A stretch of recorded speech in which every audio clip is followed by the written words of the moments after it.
আমি আর বেঁচে থাকতে চাই না। এমন দুঃখ কষ্ট জ্বালা যন্ত্রণা নিয়ে আমি আর বেঁচে থাকতে পারবো না। আমি মরবো, আমি এক্ষুনি মরবো। আমি এই নদীতে ঝাঁপ দিয়ে নিজের জীবন বিসর্জন দিয়ে দেব। আরে করো কি খারাপ। আত্মহত্যা মহাপাপ জানো না? আত্মহত্যা করলে তো ডাইরেক্ট জাহান্নামে যাইবে। আর জাহান্নাম, আমার জীবনটাই তো জাহান্নাম হয়ে গেছে। এটা দেখো, এটা মানে কি বুঝো?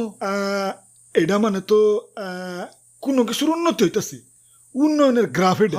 তাই তো দেখা যায়। হ্যাঁ, তোমাকে মতো এটার আমি উন্নয়ন ভাইবে এত বছর চুপ আছিলাম, পরে রিসার্চ করে দেখি এটা তো উন্নয়ন না, এটা তো বেকারত্ব দিন দিন বাড়তাছে। এটা তো দ্রব্যমূল্য দিন দিন রকেটের মতো উপরে উঠতাছে। এটা তো ট্রাফিক জ্যাম দিন দিন চরম হইতাছে। খুন, ছিনতাই, ধর্ষণ, চাঁদাবাজি এগুলা তো কন্ট্রোলের বাইরে চলে যাইতাছে। আর দুর্নীতি, মাশাআল্লাহ, সুবহানাল্লাহ।